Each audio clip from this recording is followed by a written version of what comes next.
Bonjour à tous et bienvenue dans le journal de l'emploi. L'intelligence artificielle a bouleversé la vie des entreprises, bouleverse les métiers. C'est ce que nous allons voir avec notre invité, Iman Benaoun. Bonjour. Bonjour. Vous êtes directrice générale du groupe Human Skills. Alors, Human Skills, vous intervenez, vous accompagnez les entreprises dans le recrutement dans le secteur du numérique et vous accompagnez les managers, la transition des entreprises. Nous, on accompagne toutes les transformations des entreprises en apportant la brique humaine, j'allais dire.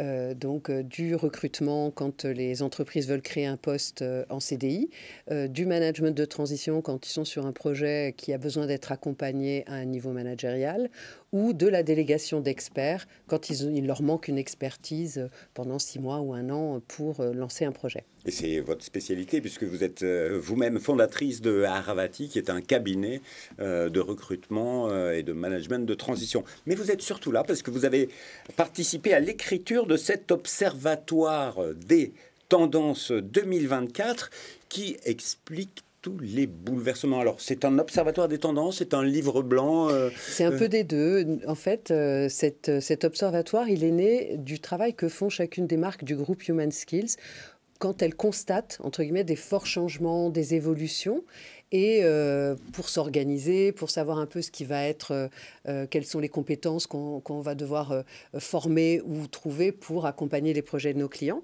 Donc chacun faisait ce travail de son côté et on s'est dit mais c'est dommage de ne pas le partager avec nos clients. Alors c'est un observatoire des tendances parce que c'est vraiment ce qu'on observe, c'est ce qui va se passer, c'est ce qu'il est en train de se passer et ce qui va s'amplifier. Et en même temps, on raconte des histoires, des réalisations, etc., qui pourraient s'apparenter à un livre blanc. Donc, on n'a pas encore choisi notre camp. Il est beaucoup question d'intelligence artificielle. On peut dire qu'aujourd'hui, l'IA, c'est en train de tout révolutionner. C'est une révolution. C'est une révolution qui suit la révolution digitale ou qui poursuit la révolution de la transformation digitale. En tout cas, c'est la manière dont nous, on le pressent aujourd'hui. Et c'est une révolution qui va être une nouvelle transformation, mais à vitesse extrêmement rapide. C'est-à-dire que autant on a mis donc il y a eu des années avant qu'Internet ne rentre vraiment dans la vie des gens et ne soit accessible au grand public. Les premières intelligences artificielles datent des années 50. En revanche, c'est entré dans la vie des gens avant d'être connu des entreprises, enfin, avant que les usages dans les entreprises ne soient complètement matures. Aujourd'hui, l'IA, elle est présente finalement partout. Avant, tout le monde l'utilise. Tout le monde l'utilise et elle bouleverse la vie d'une entreprise, que ce soit en termes de services, que ce soit en termes de métier et bien au-delà. Parce que travailler avec une IA, c'est aussi un changement humain majeur. En fait, ça pose pour moi d'énormes questions et des questions qui vont impacter l'école, qui vont impacter la manière dont les étudiants vont développer leurs compétences, apprendre et évidemment ça impacte la manière dont on travaille dans les entreprises. Si on prend 2 exemples, prenons l'exemple des jeunes consultants qui rejoignaient les cabinets de conseil en stratégie ou en fusion-acquisition, etc. Ils sortaient de très bonnes écoles avec des beaux diplômes et ils sont jeunes diplômés, ils arrivent dans l'entreprise. Comment est-ce qu'on va les former pour qu'ils deviennent des consultants expérimentés? On leur faisait analyser de la donnée, c'est-à-dire que leur métier, leur rôle de base, leur quotidien, quand ils rentraient dans une entreprise de conseil, c'était d'aider les consultants seniors en les nourrissant de data, d'analyse de données, compilées, synthétisées, etc. Il y a un petit problème, c'est que ChatGPT le fera toujours beaucoup mieux qu'eux.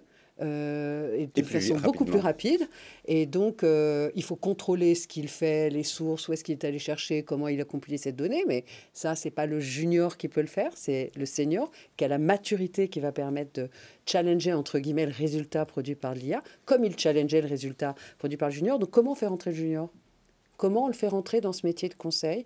Comment est-ce qu'on le fait apprendre à travailler dans un environnement tel que celui-là? Ça, c'est une des premières questions. Il faut vraiment apprendre à travailler avec l'IA. Alors, je pense que ça va être une condition sine qua non pour être employable demain. Donc, si on veut développer son employabilité, il va falloir comprendre ce qu'est l'IA, apprendre à travailler avec l'IA, enfin, je pense que personne n'a eu besoin d'apprendre à interroger ChatGPT. Après, on a vu que la façon dont on l'interrogeait permettait d'améliorer la qualité de sa réponse et que tout est clé dans la manière de le questionner.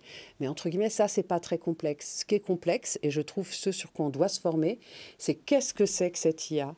Comment elle fonctionne, quels sont les risques à l'utiliser, quels sont les bénéfices à l'utiliser et qu'est-ce que je dois garder comme libre arbitre ou comme esprit critique pour pouvoir vraiment être professionnel, développer quand même mes compétences et mon cerveau tout en utilisant cet outil fantastique.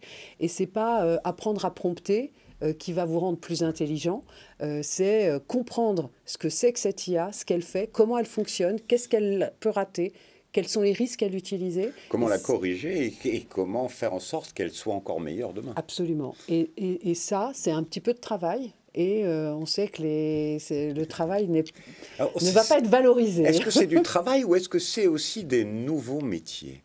Quel est le regard que vous portez chez Human Skills là-dessus ? Alors, chez Human Skills, on pense qu'il y a des nouveaux métiers qui sont liés au fait de développer des IA, d'entraîner des IA, de mettre de l'éthique dans l'IA. Tout ça, ce sont de nouveaux métiers qui vont permettre de faire en sorte que l'IA soit, entre guillemets, sécuritaire et qu'il n'y ait pas de débordement, pas de dérive.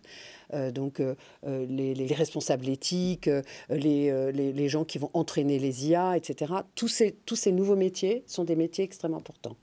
Pour qu'une intelligence artificielle générative puisse fonctionner, il faut de la donnée, de la data et une donnée de qualité. Donc, les métiers de l'analyse de données, de la construction de bases de données, tous ces métiers de construction de bases de données de bonne qualité pour que l'IA puisse fonctionner, ce sont des métiers qui sont très impactés aujourd'hui, très Mais parce qu'on a besoin encore plus d'analyse de données, de spécialistes de la data. Une IA générative ne peut fonctionner que si elle est entraînée sur des millions et des millions et des millions de données de bonne qualité. Donc l'IA provoque des recrutements dans le secteur de la data. Est-ce qu'il y a des nouveaux métiers qui ont vu le jour ? Oui, alors, c'est là que je me retourne vers mon papier. Human Machine Teaming Manager. Ce métier-là, je l'adore et je pense que bientôt, il va y en avoir dans chaque entreprise. Le Human Machine Teaming Manager, ça va être la personne qui va être capable d'organiser un projet où vont travailler des intelligences humaines, donc des humains, et des intelligences artificielles. Et c'est cet humain-là, cette personne, qui va décider de ce qu'on confie à l'IA, de ce que confie à l'humain, comment le projet s'imbrique, comment on travaille, qui contrôle quoi.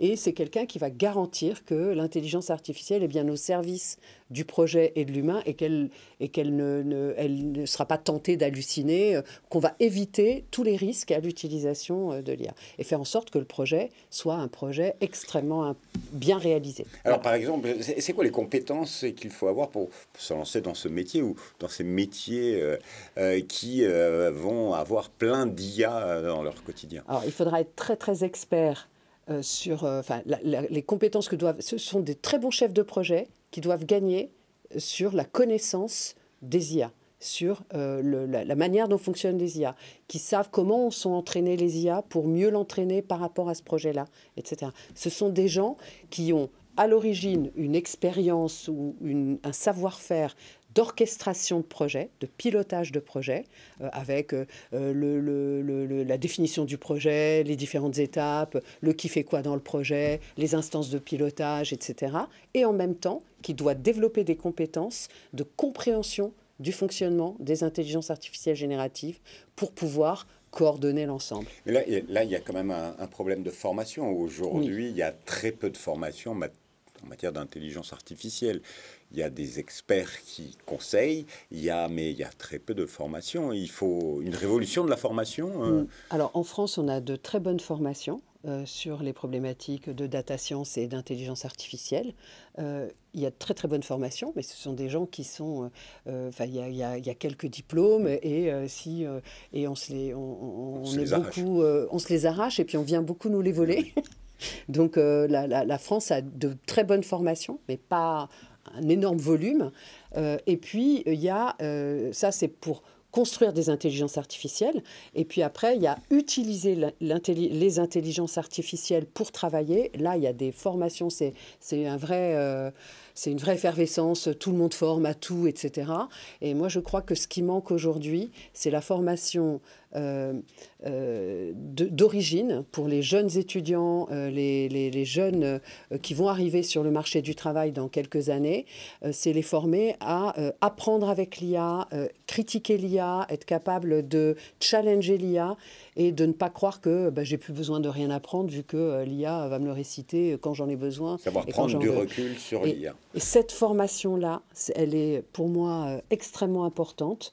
Je discutais avec un directeur d'école qui est l'EFAP, qui fait un master digital, etc., de très très bonne qualité. On travaille pas mal avec eux et il me disait on ne peut pas empêcher nos étudiants de faire leurs projets en utilisant des IA. Et on s'est dit que ça servait à rien de leur interdire et qu'il valait plutôt leur apprendre tout de suite à challenger ce que fait l'IA. Et donc, eux, ils leur demandent de faire un projet en utilisant les IA et de documenter la manière dont ils ont travaillé avec l'intelligence artificielle qu'ils ont choisie, comment ils l'ont interrogé, quels sont les écueils qu'ils ont rencontrés, comment ils ont amélioré, comment ils ont itéré. Oui. Et c'est ça qui est noté par le professeur. Ce n'est pas le résultat fait par l'IA, mais c'est la manière dont la méthodologie est décrite et mais à vous entendre, il y a un manque de connaissance de l'IA finalement chez tous les salariés et tout le monde doit s'approprier, bien savoir ce qu'est l'IA et comment ils peuvent l'utiliser et comment prendre du recul face à cet outil exceptionnel. Absolument. Et puis apprendre surtout ce que ne sait pas faire l'IA. Et justement, dans votre entreprise, chez Human Skills, vous accompagnez donc les entreprises. Vous-même, vous avez des spécialistes IA. Oui. On a dans un pôle, dans une des marques de Human Skills qui s'appelle Elevate Agency, qui à l'origine était une agence conseil sur les sujets de data analyse, data science, et qui aujourd'hui, dans la data science, il y a l'IA, et qui sont aujourd'hui extrêmement sollicités sur différents cas d'usage pour leurs clients, par leurs clients, pour mettre en place des projets autour du service client, autour du service commercial, nous, on travaille beaucoup avec des RH qui se posent des questions sur la manière dont ils pourraient utiliser l'intelligence artificielle pour travailler sur les plans de formation et d'évolution des compétences. Voilà. Est-ce qu'il y a une surprise que nous réserve l'IA et ses bouleversements dans l'année qui vient ? Pour moi, la surprise, c'est qu'on s'est aperçu que une compétence qui n'était pas considérée comme une compétence, la résilience, est devenue une compétence clé et challengée par les chefs d'entreprise et par les dirigeants. C'est-à-dire qu'on demande tellement aux collaborateurs, ce qui était vrai il y a 2 ans ne l'est plus aujourd'hui, les nouvelles technologies d'hier sont les vieilles technologies de demain, etc. Donc on demande aux gens de se remettre en question régulièrement, d'apprendre, de se challenger, d'aller chercher des outils, de jouer avec, de travailler avec. Et ceux qui réussissent le mieux, ce sont des gens qui ont, bien sûr, on parle d'agilité, de capacité d'adaptation, mais ceux qui sont résilients, c'est-à-dire qui, face à une difficulté, face à une innovation qui vient vraiment bouleverser leur quotidien et remettre en cause tout ce qu'ils savent, sont capables de se réinventer grâce à entre guillemets, cette difficulté. Et ça, c'est une compétence qu'on commence à nous demander dans les entreprises. Et ça me fait vraiment dire que ce qui va changer demain, fortement, avec cette IA, c'est qu'on ne va pas valoriser les mêmes choses chez un jeune collaborateur. Hier, on attendait d'un jeune collaborateur qu'il soit une mine d'informations, qu'il ait appris beaucoup de choses et qu'il apporte cette valeur à l'entreprise. Aujourd'hui, on va lui demander d'apporter des valeurs humaines, de la créativité, de la capacité d'analyse, une hauteur de vue. On parlait beaucoup, vous savez, de gens très analytiques, capables de séquencer, etc. Ça va plus être un talent important. Le talent le plus important, ça va être de prendre du recul, la hauteur, de critiquer, d'analyser de manière constructive ou critique. Et d'exploiter. Et d'exploiter et de challenger, on le voit. Et puis, ce qui va aussi changer, c'est qu'on va revenir à l'importance des métiers manuels, les métiers qui ne sont pas automatisables par l'IA. Et cette révolution, elle a une très très belle chose, je trouve, c'est que c'est la première révolution qui impacte vraiment les cols blancs, les métiers du conseil et du service. Historiquement, ça a toujours été les métiers, les cols bleus, qui ont été industrialisés, qui ont été mécanisés, automatisés et qui ont souffert de ces impacts au profit des cols blancs. Et là, c'est la première révolution qui va obliger des cadres ou des gens qui vendaient... à changer leurs pratiques à au évoluer. quotidien, à évoluer. Merci beaucoup, Iman Benaoun, pour votre témoignage. Alors, si vous voulez en savoir plus et consulter ce livre blanc, l'Observatoire des tendances 2024, vous pouvez le télécharger sur le site internet humanskills.fr.